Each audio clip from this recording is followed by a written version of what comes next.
반갑습니다. 짜임새 있는 탄탄한 강의 함께하고 있는 전 이국희고요. 오늘은 이제 지난 시간에 뒷부분 문제 안 푼 거하고 새로운 단원으로 갑니다. 요번에 배우는 새로운 단원은요, 정말 아예 새로운 단원이에요. 앞에는 뭐 2차 방정식, 부등식 뭐 이런 것들이 좀 앞에 수를 배우면서 좀 연결이 됐다면 지금부터는 딱 독립적인 단원이라고 생각을 하시면 돼요.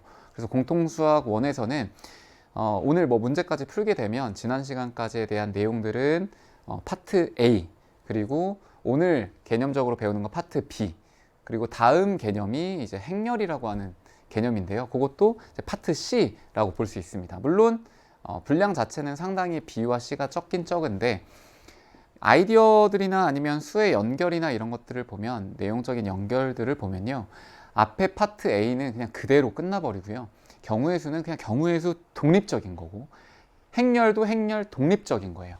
그렇기 때문에 만약에 시험 범위가 이제 요 중간이 연결되거나 아니면 요 파트가 들어간다 그러면 복습하실 때도 좀 그걸 고려해서 하셔야 됩니다. 만약에 이 전에 있던 파트 A에 대한 내용들은요, 내가 어디를 모르는지 정확하게 분석을 하고 복습을 들어가셔야 돼요. 왜? 연결되니까.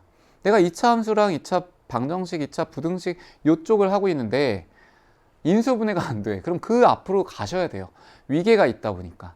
근데 경우의 수 파트가 시험에 들어갔는데 내가 이 파트를 잘 모르겠다. 그럼 그냥 딱 요것만 단독으로. 행렬도 행렬 단독으로만. 그래서 시험 난이도로 따진다면 이게 뒤에 있는 부분이 기말고사에 들어갈 거기 때문에 파트 A의 뒷부분이 기말고사에 아마 들어갈 확률이 크거든요. 그러면 기말고사가 조금 내용들이 좀 다 나눠져 있다 보니까 공부하기가 조금 어려울 수는 있습니다. 오히려 중간고사는 좀 이렇게 연결되어 있는 개념이다 보니까 이게 쭉 공부하다 보면 시험 범위까지 다 왔네 이렇게 될 거고, 기말고사는 요거 하고 그 다음 또 새로운 거 하고 새로운 거 하고 이렇게 가셔야 돼요. 다만 쉬워요. 경우의 수가 그렇게 어렵지 않습니다. 겁먹을 필요는 없어요. 행렬도 마찬가지고. 자, 지난 시간에 못 풀었던 문제들 좀 풀어볼 겁니다. 마지막에 풀었던 그 18번 같은 경우는요, 풀이 과정이 다양했잖아요. 그것들을 다 온전히 여러분들 걸로 제발 소화하셨으면 합니다. x에 대한 연립부등식이 있고요. 이걸 만족시키는 정수 x가 존재할 때라고 했습니다. 자, 이렇게 그냥 x의 개수를 주는 게 아니라 존재할 때라고 했으면 어쨌든 해가 있더라. 그쵸? 적어도 하나 이상이란 얘기입니다. 정수가. 이해됐죠? 이 연립부등식을 만족시키는 모든 정수 x의 값의 합을 p라고 한답니다. 그리고 나서 이제 절대값 p가 3이 되도록 하는 모든 정수 k의 값의 합을 구하래요. 문제가 상당히 복잡해 보이죠? 근데 가장 기본은 뭐야? 당연히 이걸 풀어내는 거예요. 연립부등식. 첫 번째 거, 절대값 x 빼기 k가 2보다 작답니다. 그러면 이 절대값에 대한 거 감싸는 형태로 가야 되잖아. 마이너스 2부터 x 빼기 k 2 이렇게 써야 되고요. 간단하게 바로바로 이렇게 쓰셔야 돼요. x는 뭐가 돼? k 플러스 2고요. 그 다음 x는 k 빼기 2보다 크더라. 이렇게 될 겁니다. 자, 여기서 별표. 이러한 식을 되게 많이 볼 거예요. 앞으로 공부를 하면 할수록 어려운 문제들은 이런 형태 많이 볼 거거든요. 자, 이걸 해석하는 방법을 알려드릴게요. 똑같은 게 있는지를 보셔야 됩니다. 똑같은 게 있는지. 있죠. 뭐야? K야. 그러면 얘에 대한 의미가 일단 K로부터 라고 생각을 하면 좋고요. X를 먼저 생각하지 마. 왼쪽과 오른쪽이 똑같은 K가 들어갔어. 그럼 K를 먼저 체크해 주시고, 거기에 얘는 플러스 2를 한 거고 얘는 빼기 2를 한 겁니다. 그러니까 여기서 플러스 2, K 플러스 2, 여기서 빼기 이렇게 갔다. 알겠죠? 자, 두 번째 아이디어는 간격을 보셔야 돼요. 이 간격이라는 건 큰 데서 작은 데를 뺐을 때 어떤 숫자가 나옵니다. 얘는 미지수가 들어가 있지만요, 큰 데서 작은 거 빼면 4라고 하는 숫자가 나와요. 그러니까 간격이 4로 일정한 거예요. 그럼 그 중심에 뭐가 있는 거야? K가 있는 거야. 그러니까 얘를 이동을 이렇게 쭉 시킬 때 4자리에, 이 분필이 너무 짧아. 4자리가 이렇게 이동하면서 여러분들 생각하면 된다고요. 이게 어려운 식이 아니야. 이걸 선생님 K 모르고 있는데 어떻게 표현해야 될까요? 자, 여기서 여기 뺐을 때 간격이 4라는 거 기억하시고 K라는 문자가 똑같이 들어가 있기 때문에 K로부터 플러스 2 빼기 1을 생각하면 4자리에 막대기가 이동을 해요. 그 중간이 뭐란 얘기야? K란 얘기야. 알겠니? 그것만 해석을 하면 충분합니다. 두 번째, 얘를 풀어볼까요? x 빼기 2와 x 플러스 1로 인수분해가 되고요. 얘는 얼마부터 얼마까지? 마이너스 1부터 2까지야. 자, 그러면 이제 문제를 본격적으로 풀어볼 거예요. 마이너스 1이라는 게 여기 있고요. 2라고 하는 게 여기 있습니다. 쟤는 감싸는 형태잖아. 여기서부터 여기까지. 등호 여부 체크하시고요. 자, 얘하고 그 다음에 어떤 거하고? 요만한 4자리의 막대기가 이렇게 이동을 한다고요. 이렇게. 됐죠? 무슨 말인지 알겠죠? 그리고 얘는 등호가 안 들어가요. 등호가 안 들어간다는 건 예를 들어 얘가 여기에 딱 걸쳐버리잖아. 오른쪽 끝이 마이너스 1이 되면 해가 없습니다. 그치? 중복된 게 없기 때문에 해가 없는 거예요. 근데 문제 뭐라고 했어? 존재한다, 해가 있다라고 했기 때문에 얘보다는 큰 쪽으로 가야 돼. 그러면 얘보다 컸을 때 당연히 여기에 있는 이 마이너스 1이 해가 됐겠죠. 됐습니까? 그럼 일단 첫 번째 조건은 이런 거 아니야? K 플러스 2라고 하는 게 뭐보다는 커야 되겠다? 마이너스 1보다는 커야 되겠다. 이렇게. 괜찮죠? 그러니까 여기 엄지라고 하자. 우리 엄지하고 요것만 할까? 이게 4자리예요. 이렇게 움직여. 이렇게. 그럼 여기에 딱 걸쳐버리면 얘는 해가 없어. 근데 요만큼만 넘어오면 겹치는 부분이 있죠, 해가. 됐습니까? 자, 그 안에서 이렇게 또 가요. 쭉쭉쭉 가. 그러면 K 더하기 2가 마이너스 1보다 크다는 거는 얘가 이렇게 쭉 아무런 제약 조건 없이 가도 되냐? 그건 아니야. 어디가 걸려? 요렇게 딱 왔을 때 여기에 걸려버려요. 요 제일 작은 요 손가락이 2에 걸치잖아? 그럼 얘가 또 해가 없어. 그러면 얘 2보다는 얘가 작아야 돼. 뭐가? 얘가. 그래서 K-2가요. 2보다는 작아야 됩니다. 그러면 K는 마이너스 3, 그리고 얘는 뭐야? K는 4가 되는 거야. 됐죠? 그럼 K라고 하는 건 마이너스 3부터 4까지가 되겠구나. 생각을 해볼게요. 여기가 마이너스 3이야. 그리고 4예요. 여기가 4. 그러면 요걸 중심으로 해서 요 막대기가 이렇게 쭉 움직인다는 얘기입니다. 요렇게까지. 이해됐지? 자, 그러면 어쨌든 근이 생기는 건 얘와 이 막대기 4자리가 겹치는 부분이 해가 될 거잖아요. 그럼 당연히 얘 해에서 그 막대기까지 포함된 게 해가 될 거니까 해의 후보는 마이너스 1과 0과 1, 2가 되지 않을까? 이거 외에는 해가 되는 게 없어요. 그러니까 정수 중에서. 맞지? 그러면 이렇게 막대기가 이렇게 가면서 마이너스 1이 됐어. 그 다음 0이 됐어. 1이 됐어. 2까지 됐어. 또 마이너스 1 빠져. 0이 빠져. 1이 빠져. 그 다음 2까지 딱 포함되고. 이렇게 간다는 얘기입니다. 이게 머릿속에 상상이 되셔야 돼요. 이해됐지? 근데 그 모든 정수 x의 값의 합이 p랍니다. 근데 그 p가요. 크기가, 부호는 상관없고 크기가 3이래. 자, 결국은 이런 거 아닌가? 얘가 이렇게 움직인다고 해봐요. 합이 1이야 얘는. 얘 안 돼. 더 가. 합이 1이야. 안 돼. 0까지 해도. 얘는 합이 0이야. 안 돼. 자, 이렇게 와요. 마이너스 1과 2라고 하는 거를 이제 온전히 포함할 수 있겠죠. 왜냐면 이 간격이 3이거든요. 그치? 그럼 얘들 다 합치잖아요? 그럼 2야. 그러니까 얘도 안 돼.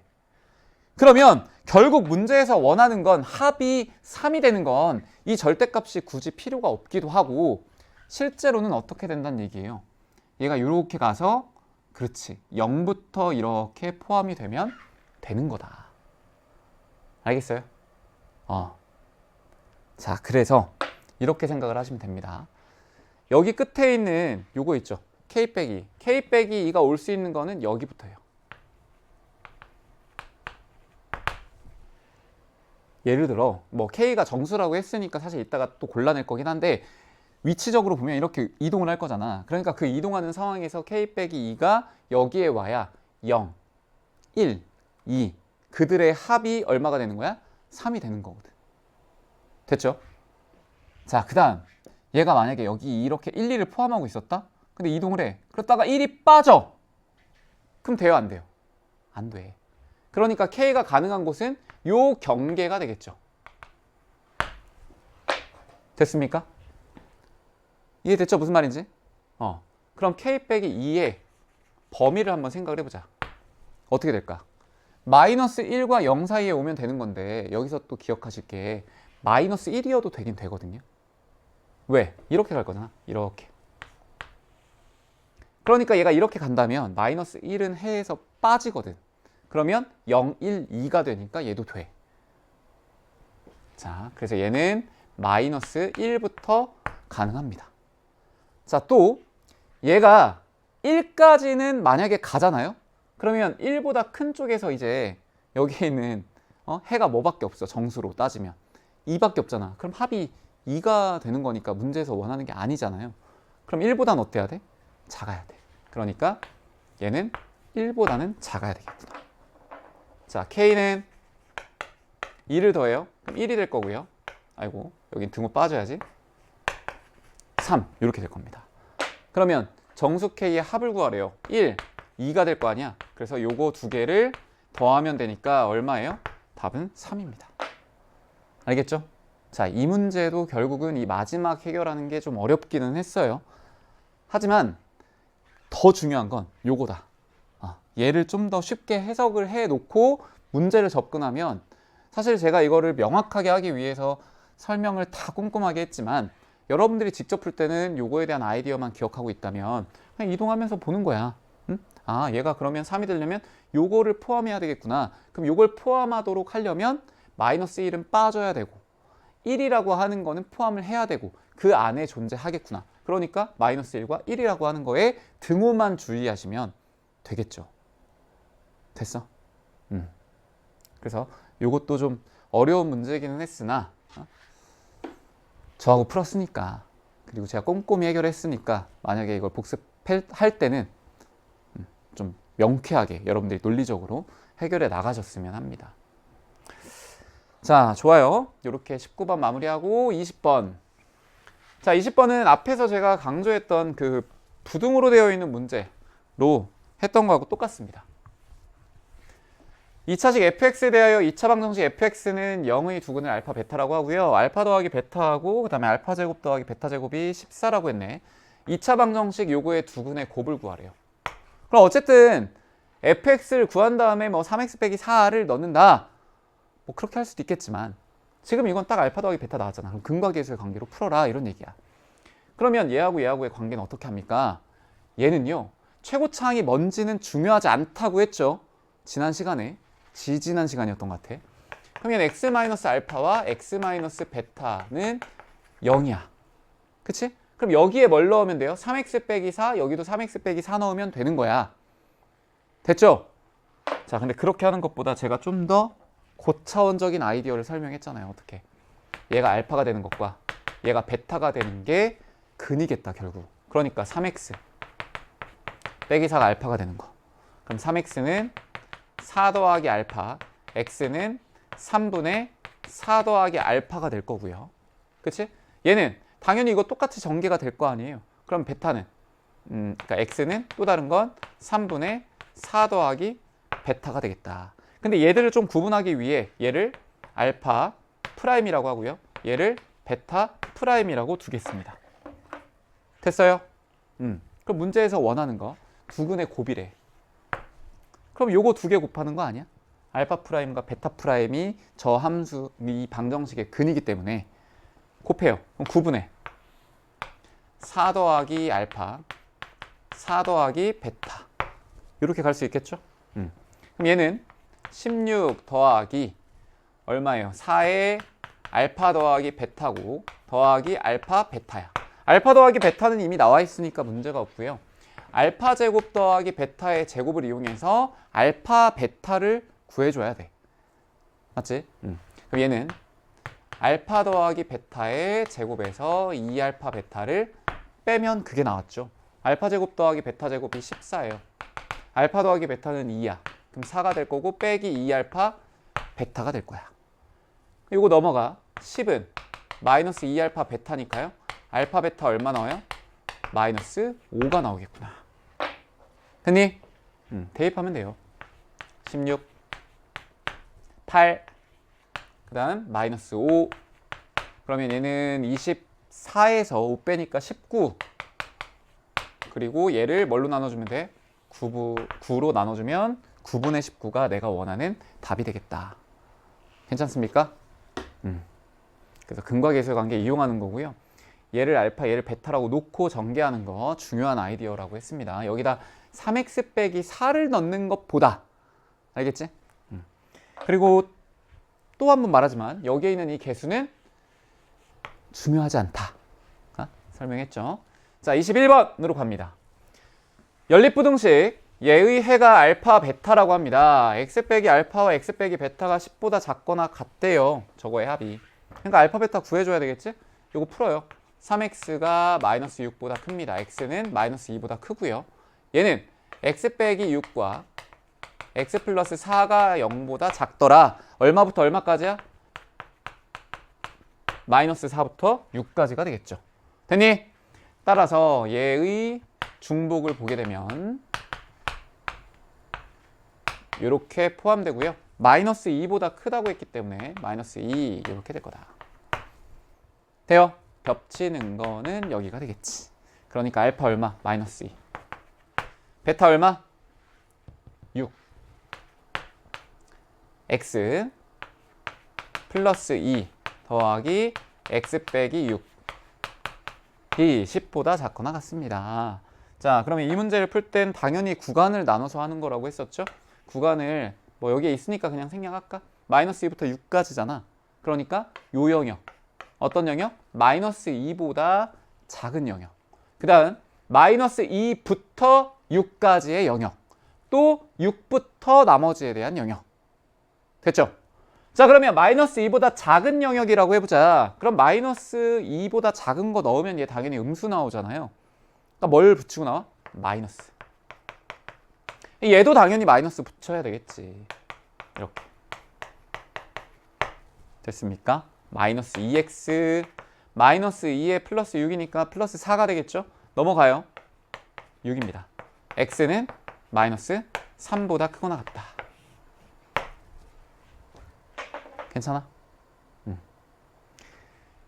그러면 얘는 아까 마이너스 2보다 작은 영역에서 이렇게 됐다라고 했기 때문에 구체적으로 답을 쓰면 x는 마이너스 3보다 크거나 같고 마이너스 2보다 작다가 되는 거예요. 자, 두 번째 영역을 해보죠. 요 영역이야, 요 영역. 이 두 번째 영역에선 마이너스 2가 포함된 걸로 가는 겁니다. 그러면 마이너스 2보다 크거나 같다인 영역이잖아. 6보다 작긴 하지만. 그럼 얘는 양수가 될 거야. 그럼 x 더하기 2와 얘는 여전히 음수가 되겠죠? 그러니까 x 빼기 6에 마이너스를 붙여서 나오고요. 얘가 10보다 작거나 같더라. 그러면 x가 없어질 거고 얘는 8이니까 8과 10의 크기가 이렇게 됐는데 얘는 당연히 항상 참이야. 그 말은 우리가 범위를 나눴을 때 마이너스 2부터 지금 6까지 이렇게 나눴잖아요. 그때 항상 성립하는 게 나왔더라. 그러니까 얘가 해가 된다는 얘기야. 괜찮아요? 마지막 거는 둘 다 양수입니다. 그러니까 그냥 한 번에 할게요. 2x 그리고 빼기 4. 얘가 10보다 작거나 같아. 2x는 14보다 작거나 같고요. x는 7보다 작거나 같습니다. 됐어요? 이때는 이제 6보다 크거나 같을 때 요거다. 그러니까 사실은 실제로는 이렇게 됐겠지. 괜찮아요? 좋습니다. 그러면 결국 요것들을 다 조합을 해보니 마이너스 3부터 얼마까지야? 7까지가 되겠구나. 그러면 3개와 7개와 0 하나를 더해주면 되니까 11개가 되겠죠. 이렇게. 됐어요? 좋습니다. 그래서 서술형 문제이기 때문에 여러분들이 실제 문제를 이제 답안으로 써낼 땐 첫 번째 x가 얼마보다 작을 때? 마이너스 2보다 작을 때. 두 번째, x가 마이너스 1보다, 아이고, 마이너스 2죠. 마이너스 2보다 크거나 같고 6보다 작을 때. 마지막은 x가 얼마보다 클 때? 6보다 크거나 같을 때에 대한 걸로 풀어주면 되겠다. 그래서 각각 꼼꼼하게 필기해 두시면 됩니다. 됐어요? 자, 이렇게 해서 방정식과 부등식 아주 큰 산을 하나 넘은 겁니다. 그 산 뒤에는요, 아주 좀 얕은 봉우리가 얕은 건가? 오름이 얕은 거죠? 오름. 그런 게 하나 있습니다. 그게 경우의 수예요, 경우의 수. 자, 경우의 수로 이제 넘어가고요. 여기는 뭐랄까, 그 수학을 대하는 자세가 좀 달라져야 돼요. 지금까지는 막 이렇게 연필로 계산을 꼼꼼하게 하는 게 되게 중요했다면, 여기는 내가 과연 빠뜨린 게 있는가 없는가, 내가 센 걸 또 세지 않았는가, 나를 점검해 보는 시간이 많아야 돼. 나를 못 믿는 시간이 조금 있습니다. 그렇게 여러 번 의심을 하다 보면 그게 확신이 돼서 그게 실력이 되는 거예요.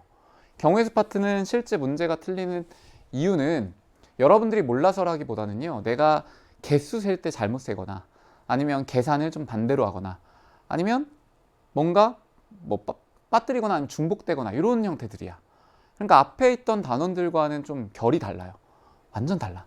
그러니까 이게 여러분들 수능에서는 이제 확률과 통계로 연결이 되는 가장 기본적인 베이스가 되는 개념입니다. 자, 그러면 합의 법칙과 곱의 법칙부터 들어갈 건데, 우리가 물론 중학교 때 이제 경우의 수에 대한 일부를 좀 배우긴 배웠어요.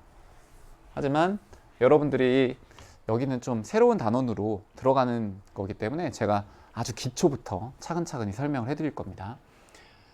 경우의 수를 계산한다 라는 거는 결국 내가 어떤 두 가지의 큰 도구를 사용해서 풀어간다고 생각하시면 돼요.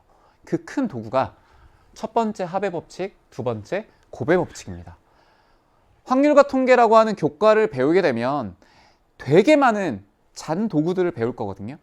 근데 그건 결국 합의 법칙과 곱의 법칙의 큰 틀에서 파생된 것들이에요. 그러니까 여러분들은 내가 경우의 수를 구할 때 가장 기본이 되는 건 뭐다? 합의 법칙, 곱의 법칙이다만 잘 생각하시면 됩니다. 합의 법칙, 곱의 법칙이 뭔데? 자, 볼게요. 어떤 누군가 제가 코디 쌤이 이렇게 해주신다고 했잖아요. 옷을 코디한다고 한번 생각을 해볼까? 이걸 이제 같이 보는 게 되게 중요해서. 자, 옷을 입는데요, 상의가 있고요, 하의가 있다고 한번 해볼게요. 내가 상의를 입을 건데 뭐 맨투맨이 있고요, 맨투맨이 2개가 있고, 셔츠가 3개가 있고요, 그리고 뭐가 있다고 할까? 반팔이랑 맨투맨 셔츠는 좀 동시에 입는 게 좀 아니니까 그냥 요 2개만 있다고 한번 해볼까? 그러면 내가 상의를 입으려고 한다, 상의를 입을 경우의 수를 구하여라 라고 하면 여러분 어떻게 계산할까요? 5개 아닐까? 2개하고 3하고 어떻게 하면 돼? 더하면 돼. 2하고 3하고 더한다고요. 이게 합의 법칙이야. 좀 더 깊이 있게 들어가면 이런 거예요. 합의 법칙은 대등한 상태에 대한 경우의 수를 구할 때 사용을 합니다. 대등하다는 게 뭔데요? 맨투맨과 셔츠를 동시에 입지 않죠.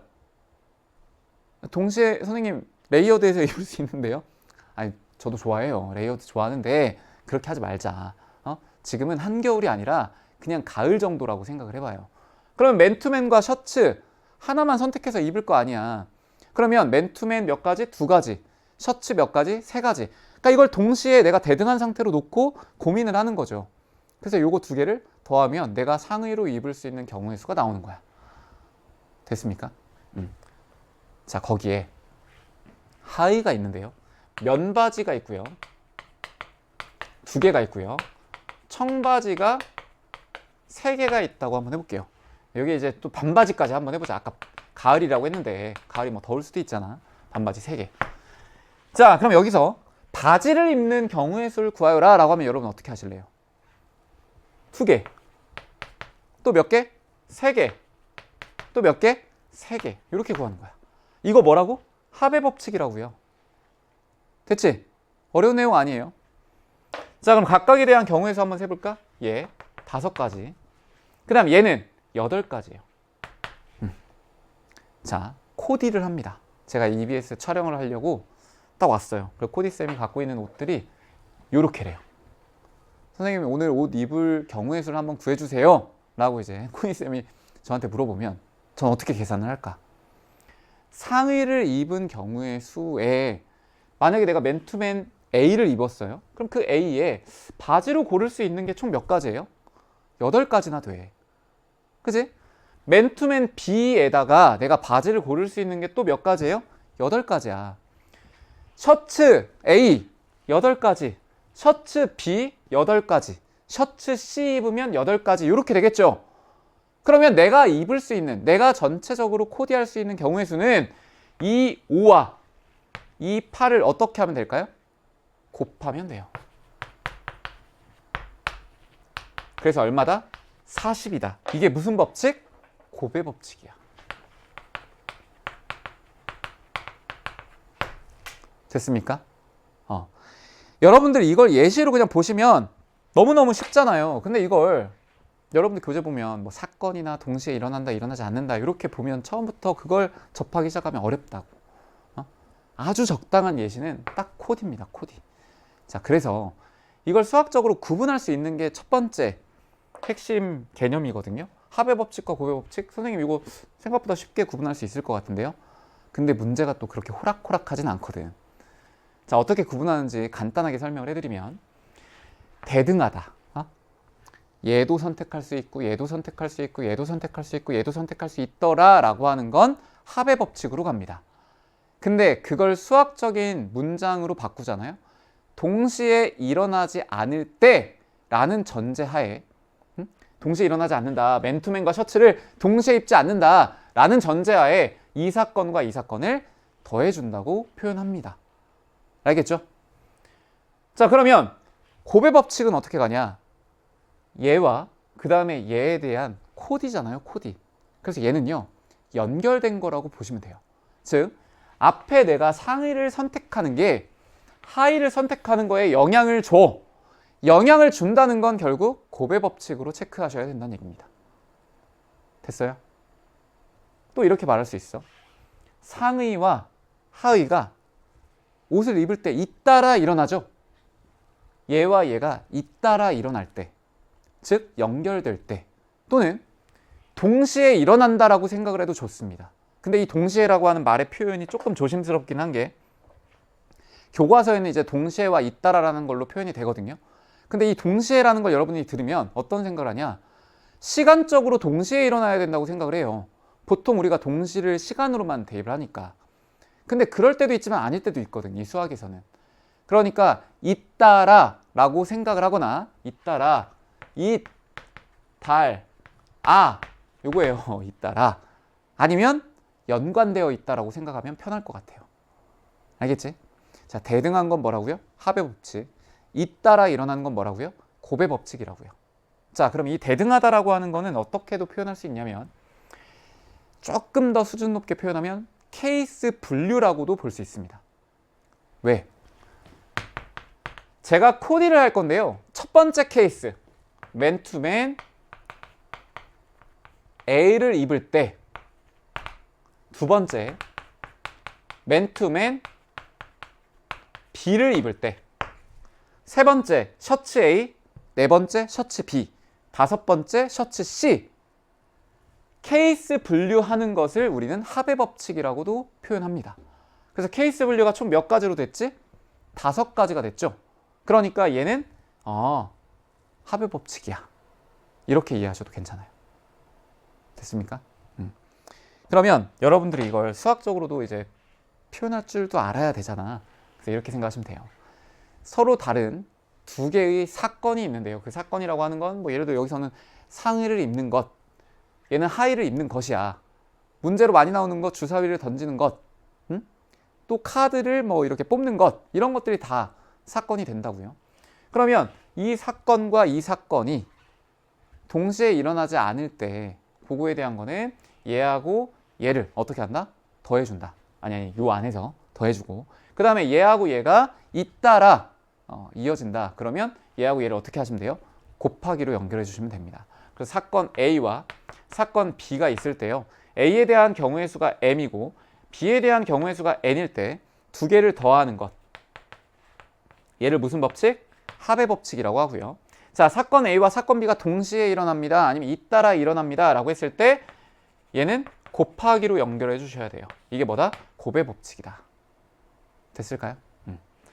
자, 그럼 경우의 수에서 아주 큰 대원칙이 있거든요.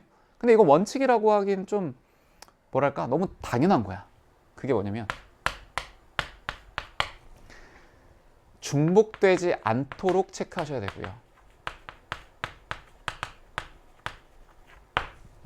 그리고 빠짐없이 이 두 가지 원칙을 지켜주셔야 돼요. 그러니까 중복되지 않는다는 건 뭐야? 내가 중복으로 세면 안 된다는 거죠. 아니, 맨투맨이 두 개가 있는데 저 두 개를 뭐 하나를 더하거나 아니면 뭐 뭔가 개수를 세는 데 있어서 내가 하나 더 체크를 하거나 이런 거야. 빠짐없이라고 하는 건 뭐예요? 그렇지. 아예 내가 머릿속에서도 지워버린 상태이면 안 된다는 거야. 그래서 확률과 통계 이 경우의 수 이쪽 파트는요.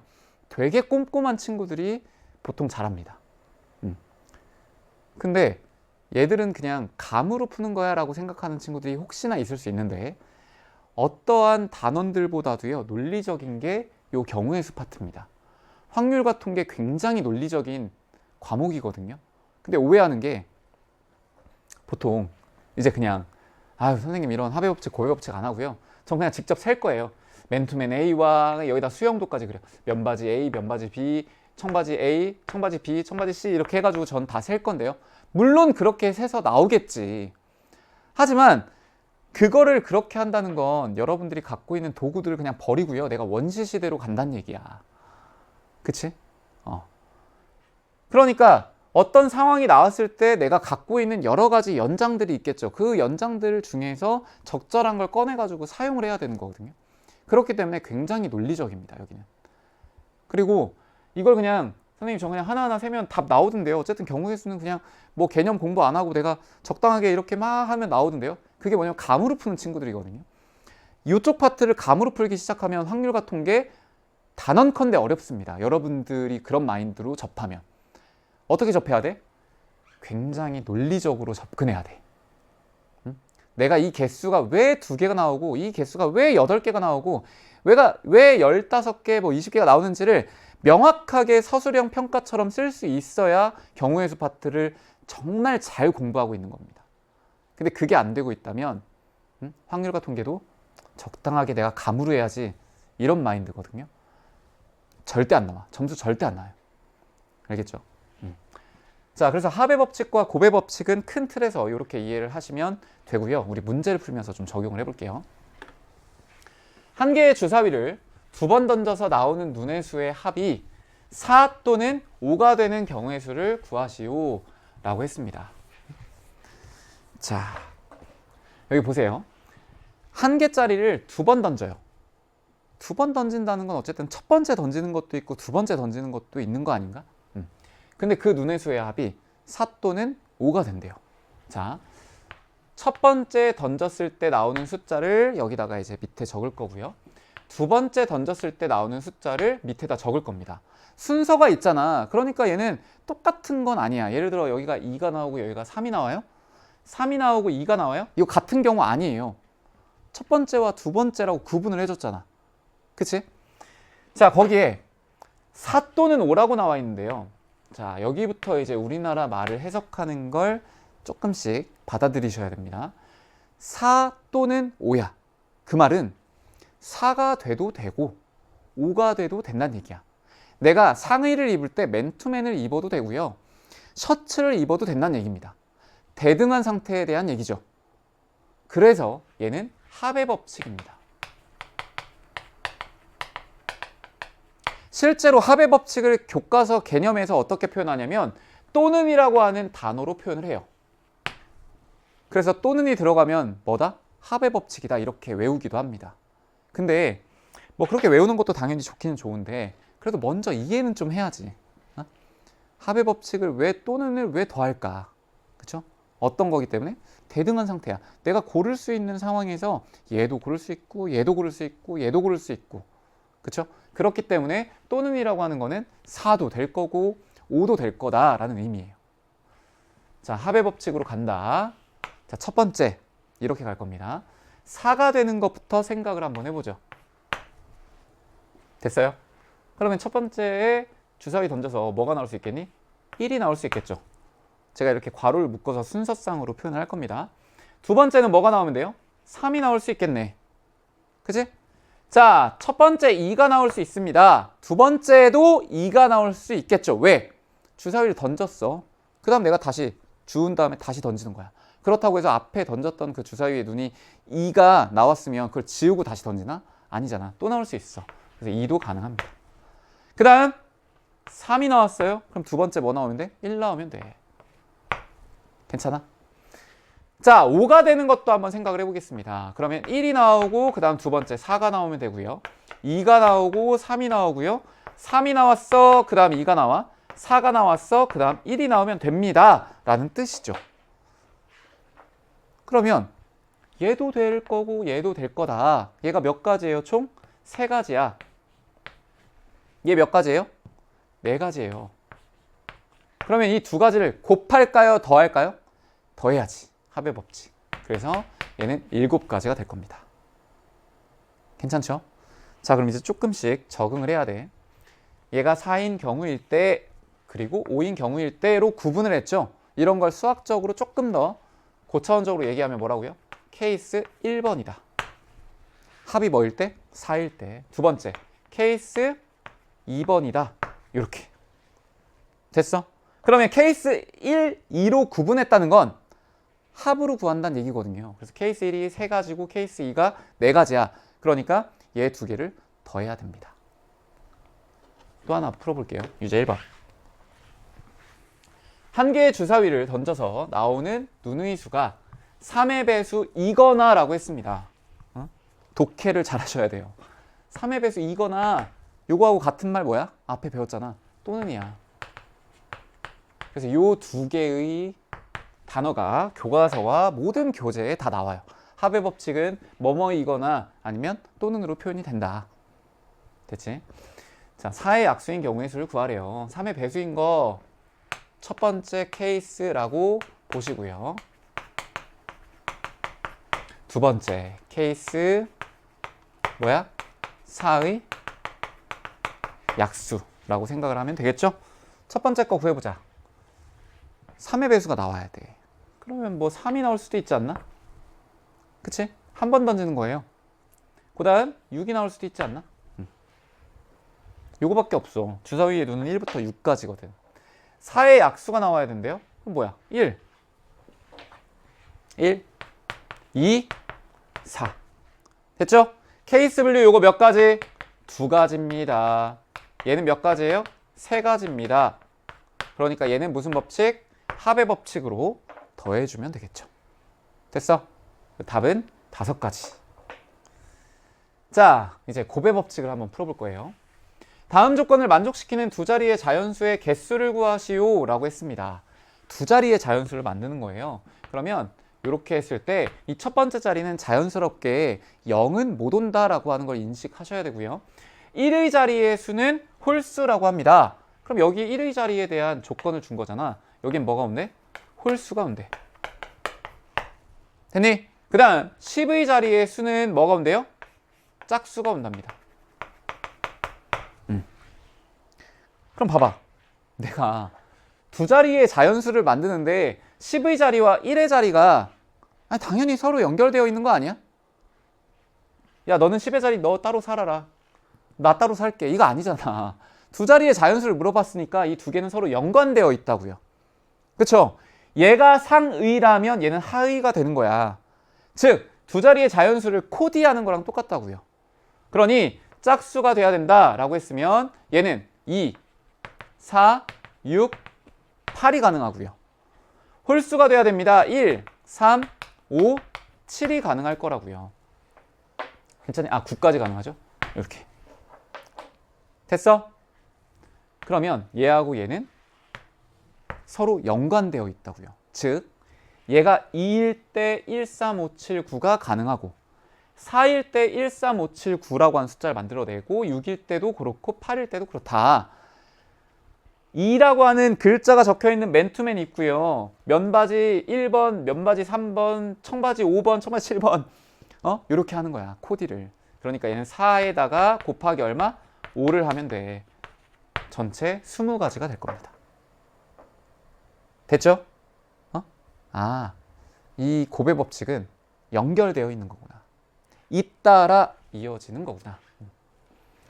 자, 유제 2번 보겠습니다. 갑자기 이제 경우의 수가 하는데 다항식이 나왔죠. 이것도 아주 대표적인 문제 유형인데요. 볼게요.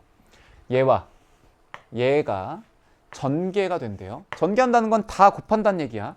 자, 그러면 A라고 하는 것과 첫 번째 뭘 곱해요? X 곱해요. 그 다음 A라는 것과 두 번째 뭘 곱해요? Y를 곱해요. 그 다음 세 번째 A에다가 Z를 곱하고요. A에다가 W를 이렇게 곱할 겁니다. 그런 다음에 B에 대한 걸 또 전개하겠죠? 그러면 이번엔 B에 X를 곱하고 B에 Y를 곱하고 쭉쭉쭉쭉 갈 거 아니야. 거기에 또 C 곱하기 X, C 곱하기 Y에 쭉쭉쭉쭉 이렇게 갈 거라고요. 근데 가만 봤더니 문제에서 서로 다른 항의 개수를 물었어요.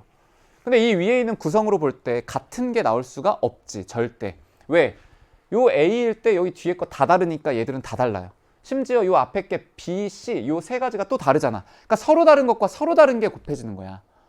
그치? 그렇기 때문에 얘들은요 3개와 뭐가 곱해진다? 4개가 곱해져서 12가지의 가능성이 생기는 거예요. 똑같아. 얘도 옷을 입어. 상의. 얘는 뭐예요? 하의. 알겠지? 그래서 결국은 내가 코디하는 경우의 수하고 똑같겠구나. 곱의 법칙으로 체크하시면 됩니다. 갑자기 뭐 인수분해나 이런 게 나오는 게 아니고요. 여기서는 항의 개수를 구하는 거기 때문에 요거 하나, 요거 하나, 요거 하나 얘들을 만들어내는 원리를 이해하면 아주 쉽게 나오는 문제죠. 됐을까요? 그래서 가장 기본적인 합의 법칙과 곱의 법칙을 배웠고요. 자, 이제 순열에 대한 얘기를 해야 됩니다. 오늘은 이제 순열의 가장 기본적인 것만 좀 해볼 건데요. 자, 순열이 뭐냐, 과연. 앞에 했던 그 합의 법칙과 곱의 법칙에서 이제 파생된 거라고 생각을 하시면 돼요. 자, 뜻부터 먼저 좀 표현을 하겠습니다. 순열은 순서가 있는 나열입니다. 순서가 있다는 건 뭐예요? 첫 번째 자리, 두 번째 자리, 세 번째 자리, 네 번째 자리, 다섯 번째 자리들이 다 다른 자리라는 거야. 대표적으로 우리 놀이동산 가가지고요. 거기 줄을 쓰는 거예요. 첫 번째 자리에 있는 사람한테 가서 저기요, 제 자리가 10번째인데요. 우리 그냥 똑같으니까 바꿉시다. 그럼 이제 어떻게 돼요? 이제 경찰서로 가시는 거예요. 첫 번째 자리, 두 번째 자리, 세 번째 자리, 난 10번째야. 그럼 이 자리의 의미가 다 다르다고요. 그래서 이 순열에서 가장 중요한 건 순서가 있다는 겁니다. 됐죠? 자, 근데 여기에 또 하나의 조건이 또 추가가 되는데 서로 다른 것들을 나열하는 거예요. 괜찮아? 이게 같아지는 걸 나열하는 것도 나중에 확률과 통계에서 배우거든요. 근데 우리가 고등학교 1학년 때는 서로 다른 것들에 대한 것만 체크를 합니다. 그러니까 쉽게 말하면 카드가 있는데 1부터 만약에 10까지 있어요.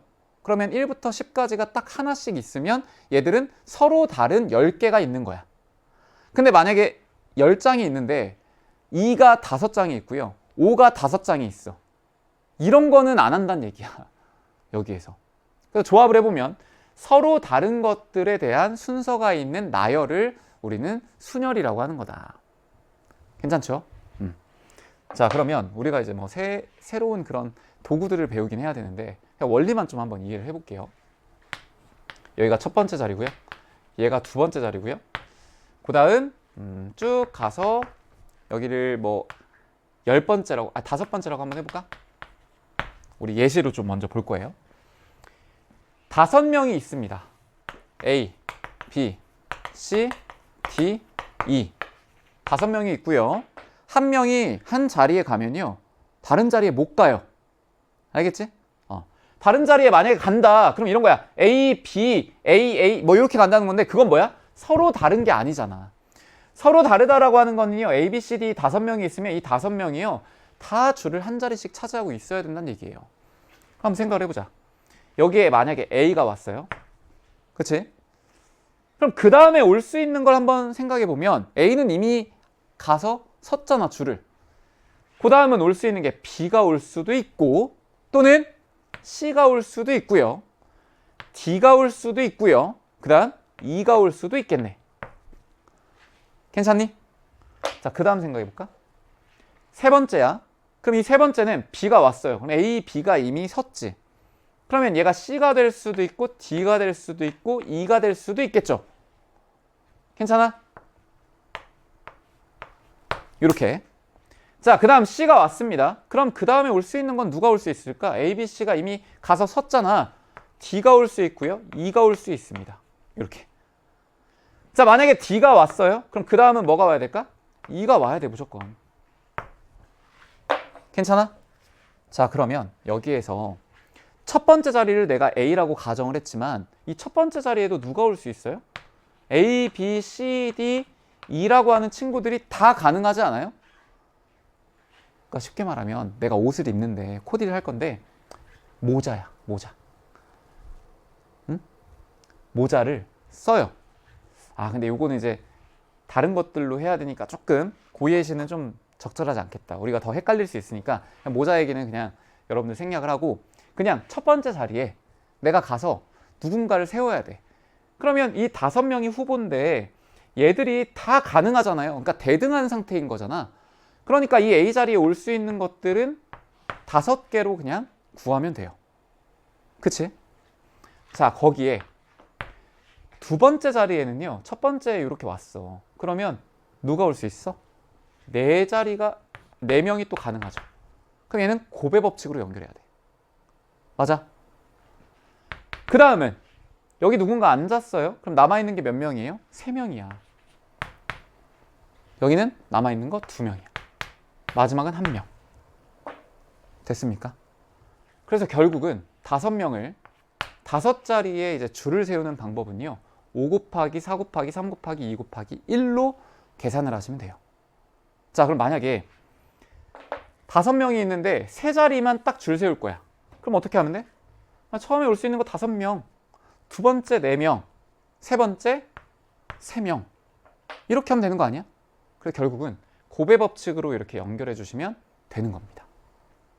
어떤 느낌인지 알겠죠? 순서가 있는 나열이다. 그리고 순서가 있는 나열을 연결할 때에는 고배 법칙으로 쭉 쓰면 되는 거다. 그래서 이제 이것과 관련된 수학적인 공식들이나 이런 것들은요. 다음 시간에 이어서 얘기를 해보도록 하겠습니다. 자, 고생 많이 하셨고요. 뒤에 이제 퀴즈 나가니까 그 퀴즈 풀어서 올려주시면 될 것 같습니다. 다음 시간에 만나도록 할게요. 수고하셨습니다.